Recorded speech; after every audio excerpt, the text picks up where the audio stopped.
The installation of a twin soul. The sacred musicians of the temple surrounded the throne in solid circles, each arrayed in lordly attire. They flourished instruments of gold that rang out music of such depth and clearness of tone as to melt every soul in that vast audience into one thrilling whole. The sounding song was the incarnation of all things majestic and glorious. In its breathless measures were born the spirits of conquest, pride, inspiration, love and sympathy. The thrilling climax was wrought of passages eloquent of love, tenderness, reverence, joy, adoration and poetry. Again, with the music becoming more refined, a choir of singers in the high cloister in the walls sang as they walked a refrain of purifying sweetness. It was a wail of fidelity and love, and both song and music moved in perfect accord.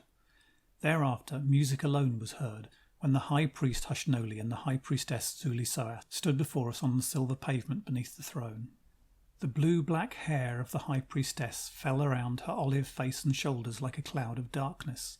She wore a robe of coral-red silken gossamer that with its foldings shivered like quicksilver, revealing a figure of olive marble beneath.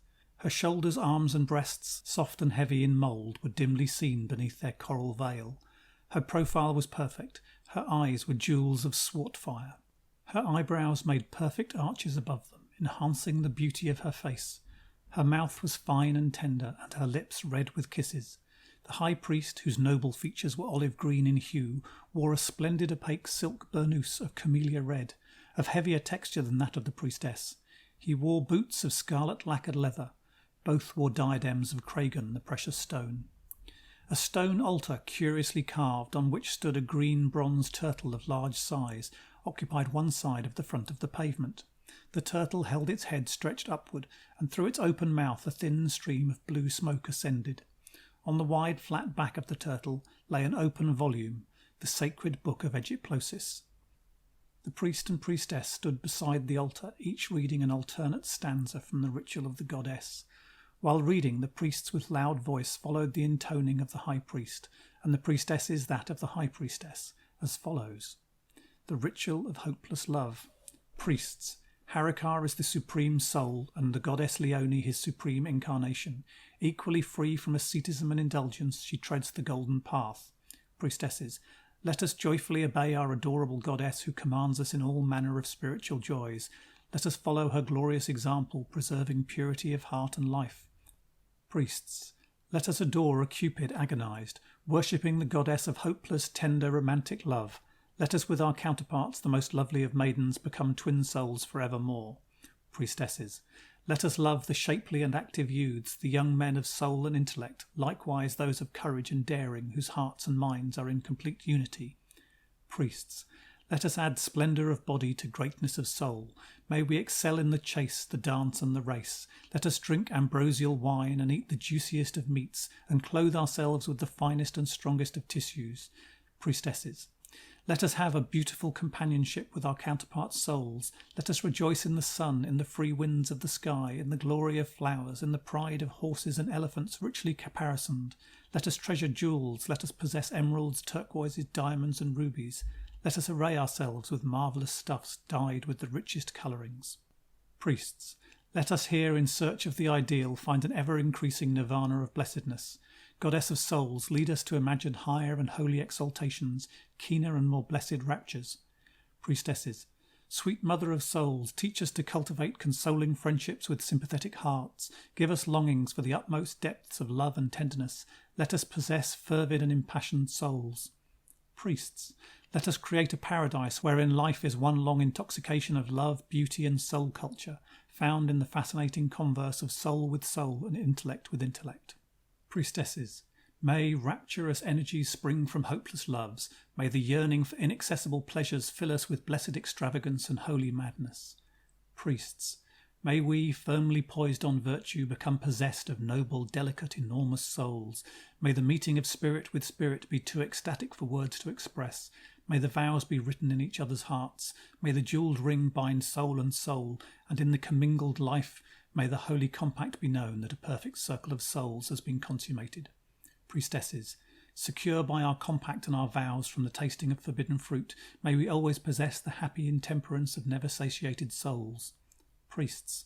May the sorcery of love procure for us the shuddering sensibility of sorrow without its agony, as we possess the perfect delight of day without the cold and lugubrious shadows of the night. Priestesses, contact with life begets love, and love begets sensation, and sensation desire.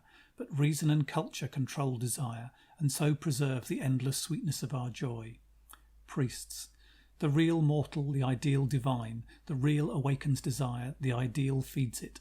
The real is the maimed, the halt and the blind. It is the sepulchre of faith, the poor, the tawdry, the miserable. It is the measure of our imperfect attainment of the ideal. The ideal is the supreme made possible by love and charity. It is wide as imagination, perfect as love, calm as death. It is the unchangeable in the immortal. The real with its disappointments is soul-shattering, but the ideal is perennial life. The more inaccessible the pleasure, the keener the delight in its pursuit. In love, accessibility is death. Priestesses, by losing the real we obtain the ideal. What others strive for we possess. Praise to Harakar for the most glorious of men, for precious viands, odoriferous wines, rare and costly jewels, marvellous stuffs, and the 100 temples and gardens of Egyptlosis. Praise to Harakar for our counterpart souls. Priests, praise to Harakar for the loveliest of women, noble, cultured and tender, with whom nirvana is ecstasy. Priestesses, nirvana is the consummate gift of Harakar, the one everlasting sweetness.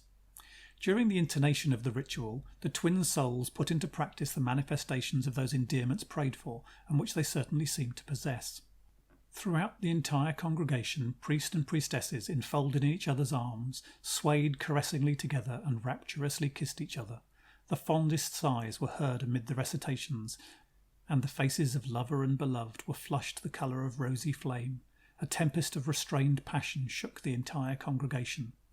What wonder that, ruled by such a faith, each twin soul splendidly apparelled in such an edifice should grow rich and strange, bold and delicate, and exhibit the intemperance of emotion excited by sensations so multiplied and extreme. I then saw a new meaning in the grandeur and efflorescence of the sculptures of the temple. I saw in the profuse decorations, in the arabesques so fantastically entangled and unrolled, a manifestation of the delicate sensibility that created them. Not only were real or natural objects idealized in art, but also conventional art, or the record of what nature suggests, as well as how she appears to the soul of the artist. And what must have been the infinite wealth of suggestion to such souls as these, to account for such mouldings and traceries on wall and roof, and such wealth of colour and attire, reflected and duplicated in the jewelled windows of the dome. Here were souls fitted by nature and art to fuse and create suggestions of nature into shapes of eternal beauty. These flamboyant shapes and mystical colours presuppose the strange illuminations that had pierced tender and extravagant hearts. End of chapter 29.